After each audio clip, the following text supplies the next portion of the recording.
in the fantastic state of Arizona. I love Arizona. With the incredible Drew. Had some good moments here, especially on election day. It was a good moment, right? But they're incredible, patriotic and hardworking men and women of Honeywell. Moments ago, we saw the brand new production lines where you're making high-quality N95 respirators, and they are made to perfection. There's no bad masks, like various countries have been sent some very bad masks from other places. There's nothing like that at Honeywell. Respirators are there to protect our heroic doctors and nurses as they fight the unseen enemy. More than 150 Honeywell employees are working around the clock, 3 shifts a day, 6 days a week. You are the greatest industrial, and think of this, what you've done. You're part of this incredible industrial mobilization, the biggest since World War II. Hard to believe for an invisible enemy, but it's a vicious enemy, smart enemy. Like generations of patriots before you, the workers of this factory are pouring their heart and their soul and their blood into defending our nation and keeping our people healthy and safe. You make America proud. You really do, and I want to thank you very much. That's why I'm here. I want to thank also the entire leadership team at Honeywell, including Darius, who's, again, fantastic man, Ann Madden, Mike Mattson, John Waldron, Jim Carroll, Brian Ruddick, William Lang, Tony Stallings, and Romina Cannonshaw. In normal times, it would take 9 months to stand up one facility like this. But Honeywell has built this in less than 5 weeks, creating 500 new jobs in Arizona and another 500 jobs in Rhode Island. Together, these new factories will soon produce more than 20 million N95 respirators every single month, a truly miraculous achievement. We're grateful to be joined by Secretary of Labor Gene Scalia and Governor Doug Ducey. What a fantastic governor he is. Where is Doug? Where is Doug? Thank you, Doug. You're doing a fantastic job. And he already won his election by like 17 points, so I don't have to praise him too much. But I will say that he has been a fantastic governor, and that's, you people recognize it. That's why he had what they say is a walk. It's very good. We're proud of you, Doug. And anything we can do, you're going to call me. We don't have to worry about that. He calls me plenty. He calls me plenty because he's doing his job. But I want to thank you both, and Gene, the job you're doing is fantastic. Thank you both very much. We appreciate it. Thank you, Gene. And I also want to express my appreciation to Senator Martha McSally. Fantastic person. Fantastic person. She's fighting to uncover the full truth about the China situation and how the World Health Organization handled the outbreak and what happened. There must be transparency and accountability. Martha's also somebody that is bringing tremendous amounts of dollars back to her state that she loves so much, the state of Arizona. And I know the governor appreciates it very much, Martha. And I appreciate it very much, too. You're doing a fantastic job, and good luck. Good luck. Thank you as well to Betty and Jorge Rivas at Sammy's Mexican Grill in Catalina. Where are they? They're around here someplace. They're great. Where is the bike? Come on up here. Come on up here. Come on. Say a couple of words. Say, these people, you know, I saw them on television. I saw them on television. They were being devastated by what happened. And I put out a simple tweet saying what wonderful people they are, and they became very rich. They had lines that went around the block. Say a few words, please. Come on. There's a mic right over here. I can't believe I have to socially distance myself from these two people. They're probably the ones that want it from me. Please, say a few words. Mr. President, we thank you very much. I think you're doing a great job. Thank you. I think we represent a lot of the Latino community that is very proud on the job that you're doing. And I think most of us, all of us, all the Latinos are going to vote for you because we think you're doing, like I said, a very good job. And I thank you for all the support that you're giving us. And my wife and I are very happy. And what else can I say? Thank you. I really appreciate it. That's beautiful. Go ahead. Oh, that's nice. Would you like to say it? Go ahead, please. Yeah, you can pull that down. Muchas gracias, señor presidente. Estoy muy contenta y feliz. Y de parte de muchos latinos que nosotros conocemos, sé que su voto va a ir por usted. Latinos love Trump. Ah, that's Yes. Great people. Thank you very much. Thank you. We'll see you. That's fantastic. So today, they took care of 150 healthcare workers at Devon Gables Assisted Living Facility in Tucson, and they've been helping a lot of the people here get some good food, and they're sending Donald Trump the bill. I can't write it off to the government because they wouldn't like that, but we're paying for it, so make sure you get me that bill. But we have, they are just two terrific people. Again, I saw them on television, and they were having a rough time, and now they're doing great. Everybody knows who they are, and they have lines of people wanting to get in. Food is supposed to be fantastic. To defeat the virus, we are harnessing the unrivaled power of American industry. We're using the Defense Production Act to manufacture over 100,000 additional ventilators on top of our fast-growing national supply. We've mobilized our country. Ventilators are very hard to make, very complex, big, very expensive. And we are now at a point where everybody in this country that's needed a ventilator, right, Doug, has gotten it, especially here in Arizona, everywhere. And Doug's had some extra ones, and he sent them to other places where they needed some help. But we have gotten ventilators to everybody, and now we're actually helping other nations, and we're using them for stockpiles in case this horror show ever happens again. But not a single American who's needed it. I mean, I'm so proud of that. Because when we started with, I use the expression, the cupboards were bare. That means ventilators, and it means a lot of other things. So we're doing something very dramatic, and there hasn't been anything like what we've done since there's a mobilization since World War II.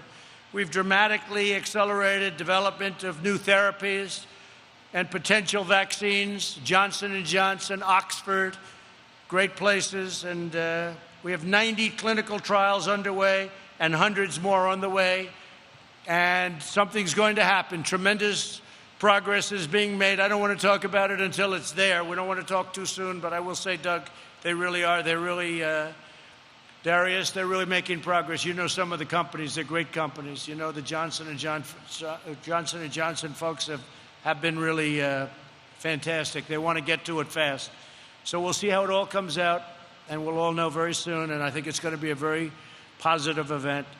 Through FEMA, HHS, and our private sector partners, we're equipping our frontline medical workers with more than 70 million N95 respirators, 112 million surgical masks, 7 million face shields, 18 million gowns, and nearly 1 billion gloves. Today, we hear from a few of Honeywell's extraordinary workers who are leading the charge to equip our healthcare heroes and marshal our manufacturing might. That's what it is. It's a manufacturing might that we haven't seen for a long time. Bruno Aguinaga worked at another company for 22 years, but he jumped at the chance to support America and America's war against the virus right here at Honeywell. He's wanted to work at Honeywell always, and he had his chance. Now he is a first-shift team leader. Bruno, please come up and say a few words. Bruno?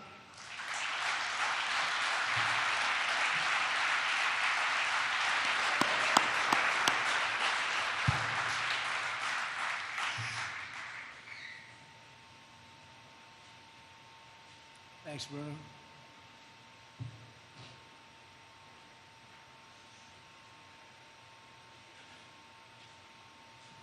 First off, we want to say thank you, Mr. President, from the Aguinaga family. Good.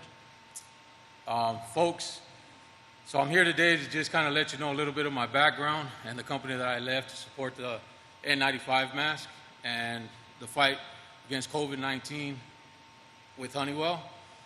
I was employed with Boeing for 22 years out in California, relocated out here in Arizona.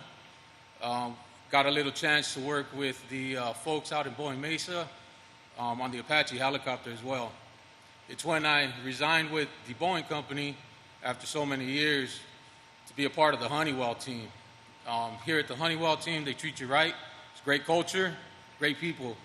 Mr. President, God bless America, right? Thank you. Thank you, Bruno. Great job. Thank you, Bruno. Appreciate it. Thank you very much, Bruno. And the next time I'm here, I think we'll shake hands and we'll hug each other with the job he's doing. Okay, Bruno? Thank you very much. Ursula Warner is a proud Air Force veteran who courageously served her nation in Afghanistan and all around the world. Now she is continuing her legacy of service right here in Phoenix.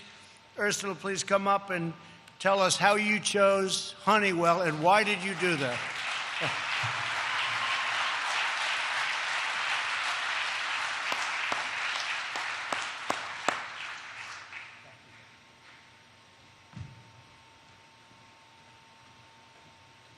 Good afternoon. My name is Ursula Warner. I am an operations supervisor here at Honeywell for the N95 site. I have spent over 20 years serving our country, the United States Air Force. Thank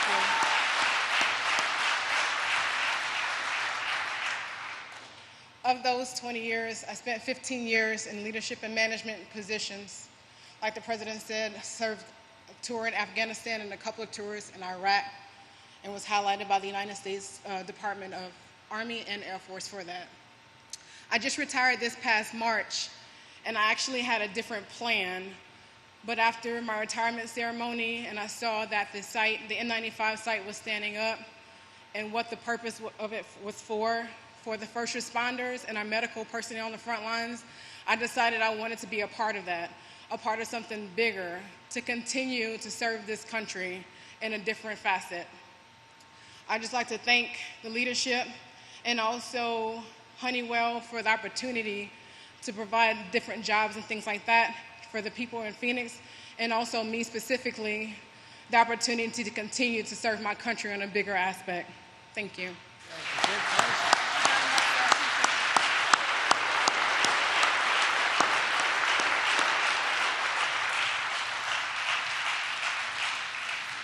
She was retired for about 2 days. Retired. Look how young you are. Retired. Thank you very much. Great job, Ursula. Eric Parks is a Marine Corps veteran and the operations manager at Honeywell's new facility. This is a highly personal mission for Eric. His mother is a nurse. His mother-in-law is a nurse.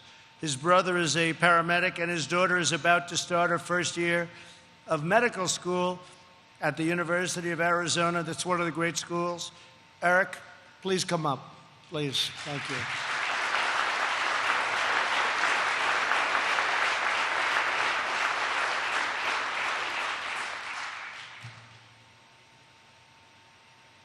Thank you, Eric.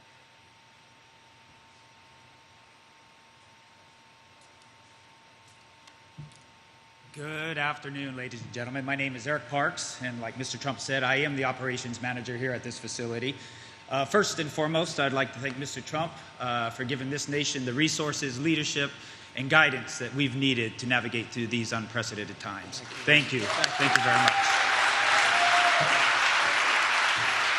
Secondly, and more personally to me, I want to thank Honeywell for giving me the opportunity to serve my country again.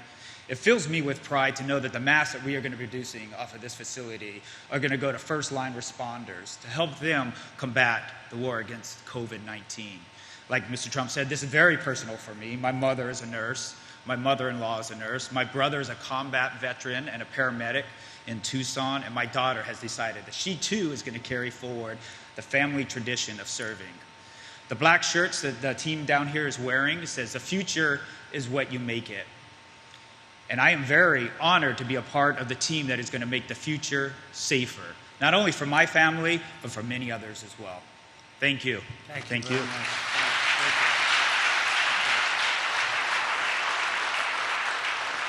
Thank you. As you know, this terrible plague has inflicted grave hardships on our people. We mourn for every life lost. We pray for every victim. And we shoulder this burden together as one people, one family, and one great American nation. Thanks to the profound commitment of our citizens, we've flattened the curve, and countless American lives have been saved. Our country is now in the next stage of the battle, a very safe, phased, and gradual reopening. It's a reopening of our country. Who would have ever thought we were going to be saying that? A reopening.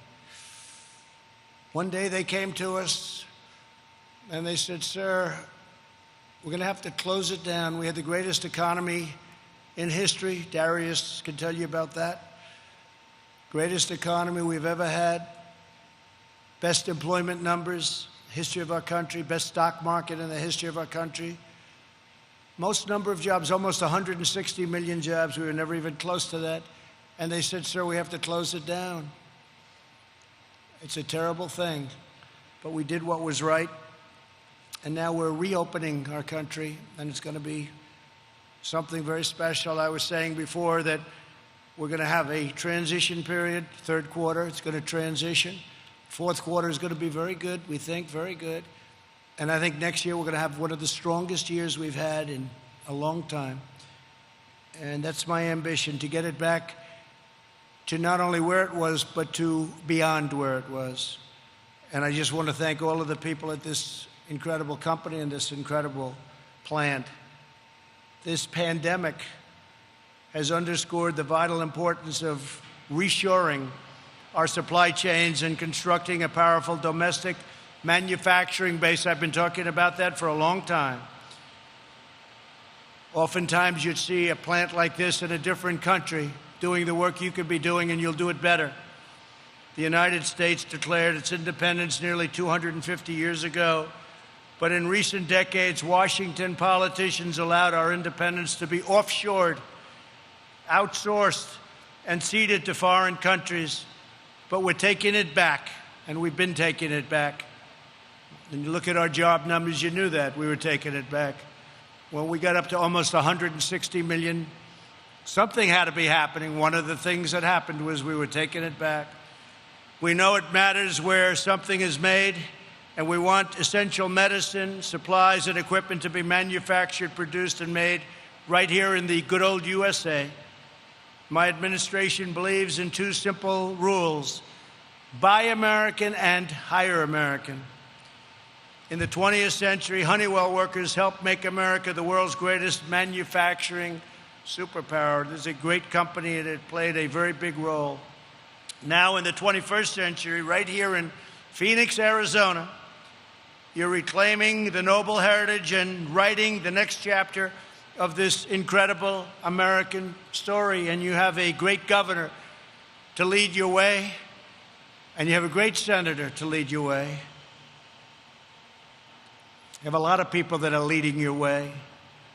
It was the men and women of Honeywell whose craftsmanship made it possible for Charles Lindbergh to fly across the Atlantic and for Amelia Earhart to break boundaries in the sky. It was the men and women of Honeywell who built the periscopes, mortar sights, and autopilot systems that powered American warriors as they battled the forces of tyranny and fought to victory in the Second World War. And it was the unstoppable workers right here at Honeywell that helped our brave astronauts plant our American flag on the face of the moon, and we're getting ready to do it again. But we're really using the moon as a landing pad for its journey and our journey together to Mars. It's happening very soon. Now it is one more time for the men and women of Honeywell who are supplying the weapons, the armor, the sweat, and the skill in our war to defeat the new invisible enemy, a tough enemy, a smart enemy. But nobody's like us, and nobody's tough like us. And I said it before, and I'll say it again.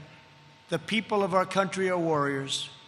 With your help, we will vanquish the virus and build a future of greatness and glory. With American heart, American hands, American pride, and American soul. Thank you very much for the incredible job you do. Thank you to Honeywell, to our senator, to our governor. Thank you so much for the incredible job you do. And thank you to the people of Arizona. We will never forget. Thank you very much. Thank you.